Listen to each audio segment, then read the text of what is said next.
大家好，今日想同大家講下近期熱門話題 AI 算命究竟準唔準？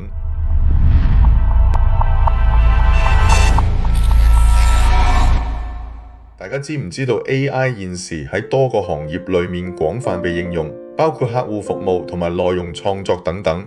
而家甚至延伸至算命領域 ，AI 可以分析大量數據，同時生成連貫嘅回應，令到 AI 喺某啲簡單算命任務裏面顯示出佢嘅巨大潛力。今時今日，任何人喺 AI 系統，例如 ChatGPT 或者 DeepSeek 裏面輸入出生日期時間 ，AI 都可以幫你算命。AI 可以喺短短幾秒時間裏面，根據你提供嘅資料分析出不同算命系統嘅結果，例如八字命理、奇門遁甲、紫微斗數同埋西洋星座等等。表面上睇，算命結果內容豐富，包含不同角度分析大運、流年、幾時拍拖結婚、生小朋友都會話晒你知。問題係嗰啲運程內容究竟可唔可信呢？我曾經試過請 AI 幫我隻寵物貓貓算命，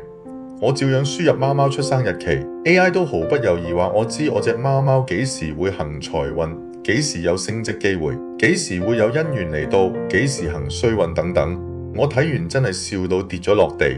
另外，佢會喺一啲細微位置出錯，例如有一次俾我發現佢列出嚟嘅流月天干地支係錯嘅，咁相關運程結果都一定係錯啦。最離譜係另外一次，我輸入自己最清楚嘅出生日期時間算八字，本身都好清楚會轉換成點樣嘅四柱八字，但出奇地 AI 算出嚟嘅八字係早咗一日。再追問原因時 ，AI 解釋係考慮埋真太陽時，但事實係，就算真係考慮埋夏令時間同埋真太陽時，都絕對唔會係早咗一日。經過呢幾次嘅 AI 算命經驗，我覺得算出嚟嘅結果可信性其實唔係好高。儘管佢可以進行大量數據分析同埋預測，但佢缺乏咗傳統算命師所提供嘅人際連接同埋直覺分析。例如 AI 冇辦法理解用戶嘅情感背景，亦唔識提供安慰同埋鼓勵，令到佢喺某啲情況下顯得冷冰冰。傳統算命師依賴佢哋嘅直覺同埋經驗嚟進行分析，而 AI 就依賴大數據同埋演算法。咁樣意味着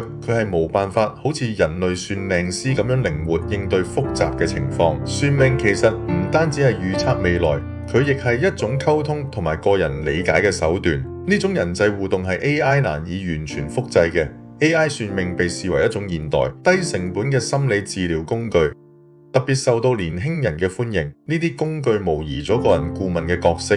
提供度身定制嘅建議、預測同埋見解。儘管佢哋無法取代專業嘅心理諮詢，但係佢哋的確提供咗安慰、激發自我反思，甚至激勵用戶採取積極行動嘅作用。傳統算命師依賴住佢哋嘅經驗同埋直覺進行預測，令至佢哋喺某啲情況下能夠提供更準確同埋個性化嘅建議。但係其實傳統算命師嘅預測亦都可能受到主觀因素影響，咁樣意味住不同嘅算命師可能會作出不同嘅預測結果。總結嚟講， AI 算命同埋傳統算命師各有優劣。AI 算命喺數據分析同埋效率方面具有優勢，但喺情感支持同埋直覺分析方面仍然存在局限性。傳統算命師則喺個性化同埋情感支持方面具有優勢，但其預測結果可能會受到主觀因素嘅影響。AI 喺數字化同埋自動化方面嘅優勢，令佢喺某啲領域具有競爭力。